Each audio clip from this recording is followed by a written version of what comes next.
नमस्ते, welcome to Priya's universe. कैसे हैं आप लोग? उम्मीद करती हूँ आप स्वस्थ होंगे, सुरक्षित होंगे। सावन शुरू होते से ही हमारे यहाँ त्योहार, व्रत और पूजा का दौर शुरू हो जाता है और पूजा के साथ शुरू होती है हमारी तैयारियां। जी हाँ, पूजा की तैयारी। आप कहेंगे इसमें कौन सी बड़ी बात है? जी हाँ, हम पूजा की थाल नहीं लगाने वाले हैं।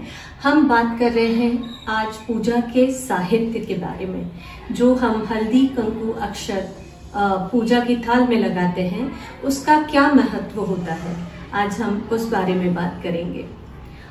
हमारी संस्कृति में जो भी चीजें हमें बताई गई हैं, उसके पीछे एक लॉजिकल, एक साइंटिफिक रीजन हुआ करता है।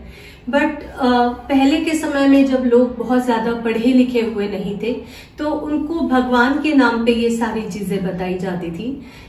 लेकिन अगर आज हम उसके पीछे साइंटिफिक या लॉजिकल रीजंस ढूंढे तो वो हमें जरूर मिले। ये है हमारी पूजा की थाल, और जब भी हम पूजा की थाल लगाते हैं तो सबसे पहले हम उसमें हल्दी और कंकु रखते हैं। हल्दी और कंकु मांगल्य का प्रतीक माना जाता है। अगर हम हल्दी की बात करें तो इसका पीला रंग जो है वो नकारात्मकता को दूर करता है, और इसके औषधीय गुणों के बारे में इस पेंडेमिक में हम बहुत अच्छी तरह से जान चुके हैं।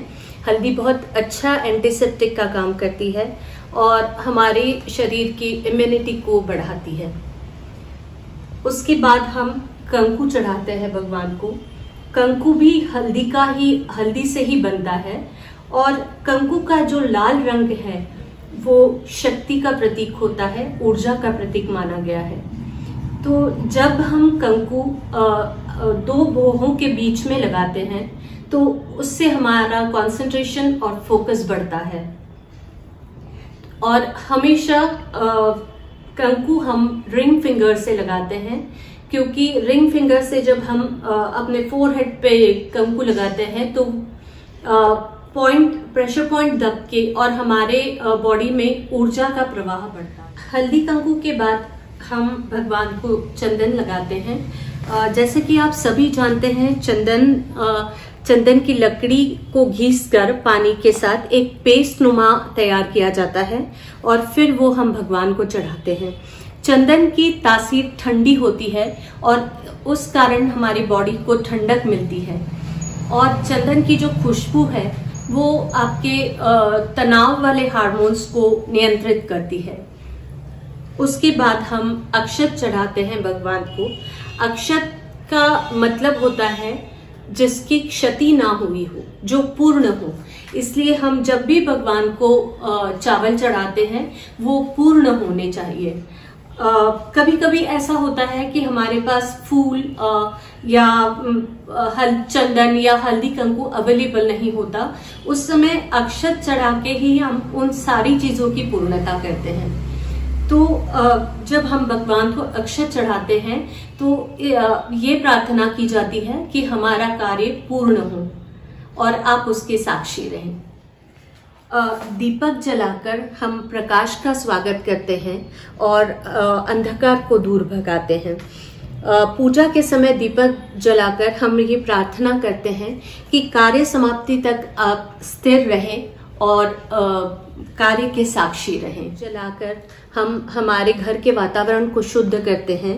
इससे वायुमंडल शुद्ध होता है, और जो घर में बैक्टीरियाज या छोटे छोटे कीट पतंगे हैं वो भी सब इसके धुएं के कारण मर जाते हैं। और इसको सर्दी में भी यूज किया जाता है। सर्दी होने पर हम कपूर सूंघते हैं तो हमें रिलीफ मिलता है। और फूल चढ़ाकर भगवान पे हम अपनी आस्था और भक्ति को प्रकट करते हैं।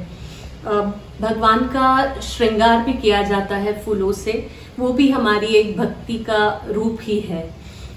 हर फूल का अलग महत्व है। अगर हम गेंदा चढ़ाते हैं तो गेंदा ज्ञान का प्रतीक होता है, और गुड़हल को अत्यंत ऊर्जावान फूल माना गया है। तो इस तरह से हम अलग अलग प्रकार के फूल चढ़ाते हैं, उनका अलग अलग महत्व होता है।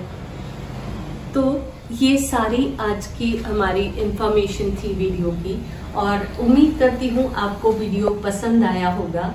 अगर आपने अभी तक मेरा चैनल सब्सक्राइब नहीं किया है तो प्लीज सब्सक्राइब माय चैनल।